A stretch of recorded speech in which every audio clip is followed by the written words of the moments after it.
I am having a very hard time, personally, getting over Ted Cruz's vote to fund the first, what was it, $40 billion or whatever to Ukraine earlier this year. Further confession time.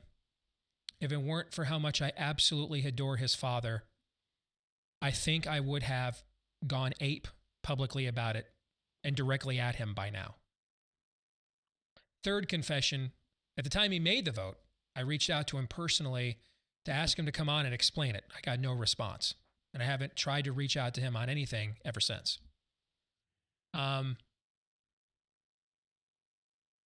this despite the fact I have noticed that actually his messaging on a lot of other things we care about has actually gotten much more aggressive and better. Why on this particular vote, and help me psychoanalyze me, how come I can't get over this particular vote? Of all things, why is this vote bothering me so much? Well, you mentioned the messaging is better on other things, and I think that's the operative word, the messaging. Ted has become a talking point machine. I mean, he's really enjoying the Martha's Vineyard thing. And again, if that's driven towards an end, which Governor DeSantis has said he wants to have a state return to Mexico policy, so then that's a good thing what he did. But other people, and I suspect Ted is included in that, they are talking point machines. They just love a good talking point. He loves Twitter. You know, if he didn't have Twitter, maybe he'd be able to focus on outcomes. I think the minute he decided to run for another term, rather than maybe being that outside figure that we needed, just, not run again, not much you can do there, that's when he turned useless. And now it's just a series of talking points. I think when it comes to Ukraine, it's worse than that because he doesn't even have the talking points. What's gut-wrenching about Ukraine is this. Obviously, there is a historic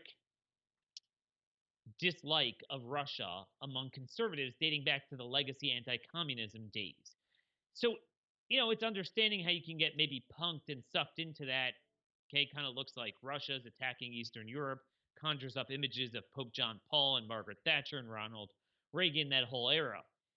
But how you could not change that message now after everything we have seen, that is the new COVID, that is the new energy, is the new healthcare, blowing up energy is the new blowing up ivermectin, green energy is the new vaccine. How you could not see that is insane. Even on COVID, they kind of updated their message a little, but not much. I mean, I don't think Ted will ever touch the safety of the shots themselves. He'll say, I don't like mandates, and he'll have a Fauci meme or something. But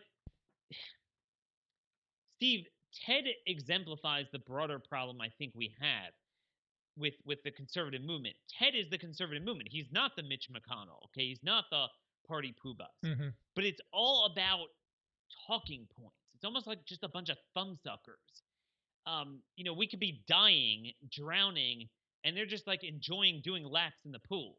Is that why the Ukraine thing bothers me? It's because it's pretty obvious there's no critical thinking where this is concerned at all. And I know it, and he knows it, and he knows that I know it, and I know that he knows that I know it. And that's why open yourself up to no scrutiny, because you couldn't possibly defend it.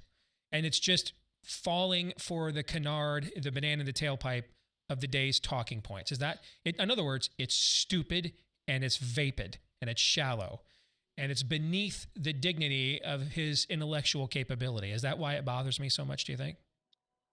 It's that, but there's also another dimension that opens up a can of worms and is really I would say, if you have a stinking garbage can and you want to kind of peel down to see where the maggots are.